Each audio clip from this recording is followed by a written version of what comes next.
dedicated and hardworking special education teacher, Miss Dara Tanato. Good afternoon, ma'am. Good afternoon. Tell us more about yourself. I'm Dara. You can call me Miss Dara. Miss Dara.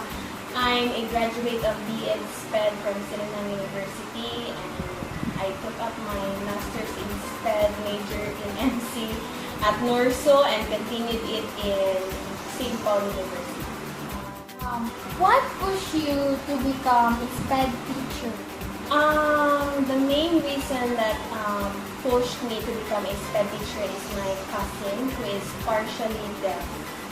So she's my first cousin, and I wanted to dream big for her. So I wanted to help her and reach her maximum potential. So in teaching children with autism, there are lots of strategies, specifically in your handling, like the students now you are handling. So I have a question. What are the strategies for teaching autism spectrum disorder? So as you have said, there are lots of strategies in teaching learners with autism spectrum disorder. But in my case, I make sure that I establish routine. That's very important. I set rules that are consistent, and I'm firm with my rules. And then I also give positive reinforcement. Okay, most of the time I do that. And then I also provide communication opportunities for my students since they are known to have speech delays. So those are the things that I usually do in my class. How about in routine activities, ma'am? How important are routine activities for learners with autism? So since learners with autism get easily overwhelmed with changes and transitions, so if there are changes, mag-listen na tayo na transition, mag-tantrum sila most of the time. Routine activities are very important for them to feel safe and secure, and so that these activities also reduce their anxiety and frustrations because they already know what to do. So yeah, it's a good help for them.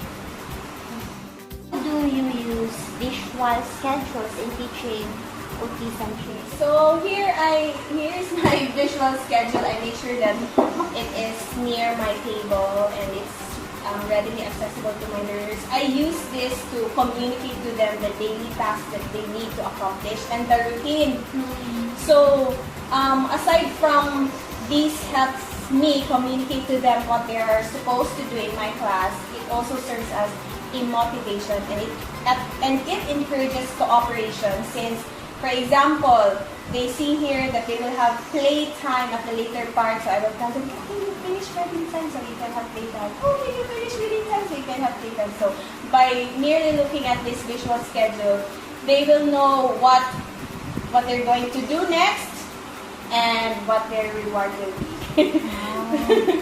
Usually that's playtime. And then I fade that, so if they do good na in school and they already know the routine, sometimes ang playtime can mawala na siya because I will add more activities here na on the map. How many students man inyong kuan, ma'am? Parang i-teach mo every hour na sila? Yes, they are 10 all in all, but my class is per session. So 1 hour. There is kanang 8 to 10 na po. There are 3 pupils. And 9 to 10, 1. Then 10 to 11, 2. 1 to 2, 2 pupils. 2 to 3, 1. And then 1 for the 4. It depends on their behavior, their characteristics, because there are some students na dili pa nakapwedeng iipon sa upan because they bite, they pinch. So it's dangerous for other students. So if ma-manage na pa ilang behavior, then I will group them into small groups so they have classmates. So there are students na non-verbal, ma'am. No? So how do you teach language to them? Okay, so in my case, I teach my learners who are non-verbal the PECS. PECS, PECS, or the Picture Exchange Communication System. Just like this. So kani siya, basic kani siya, but I have a whole compilation of different application system there. So basically, it uses picture cards with pictures or photographs or symbols so that they can hand this out to me if they need anything, or they can answer a question. So, do you want this? And they will just say, no. So, if they're very familiar with this na, I usually move on to teaching them basic sign language. So that it will be easier na, instead of like always bringing this one, I transition to basic sign language so that we can communicate functionally. So instead of giving no, they will just say no or shake their head. But it takes time. Yeah. It really takes time. It's very challenging to teach learners who are non-verbal. Okay. So, in regards with that, ma'am, so what are the some considerations have you made in teaching language to learners with autism spectrum disorder? Okay, first and foremost, you have to consider the type of learner and the level of his or her disability. So, for example, if a learner is echolalic, meaning they repeat words. For example, if I say good morning, then they will say, "What good morning? What is your name? What is your name?" Like that. Oh, so how will you teach that?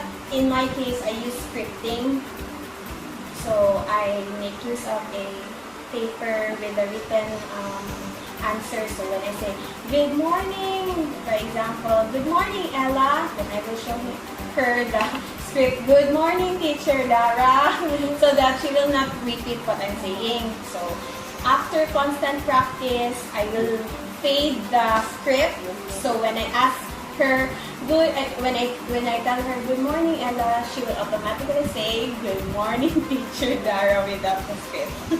But if the child is not echolalic, meaning she does not repeat words, I make sure that he or she knows how to imitate, because you're going to teach language through imitation, right? So if he knows how to imitate, then you can model proper language. So if he knows how to imitate, you can say, okay, you say this one.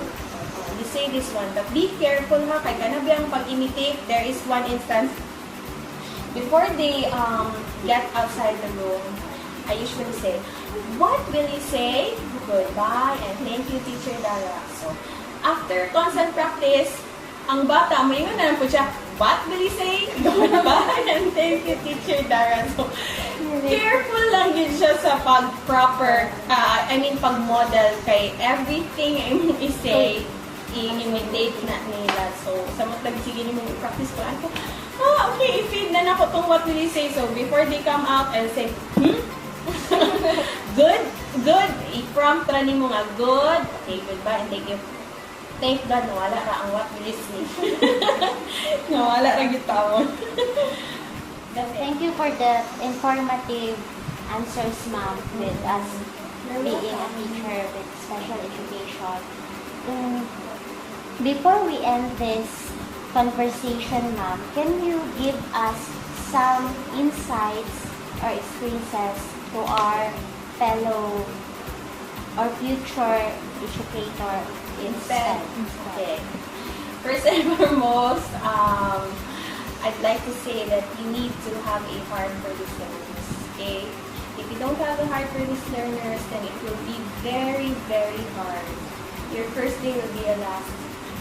Because it's very challenging, especially for children with autism. So we need to love them despite the fact that magulo ang laway, mausi sila, mamaak ang uban, they do not understand easily, they shout, they cry, and they give up tantrums. So first, you have to, if you don't have the heart now, try to learn how to love them.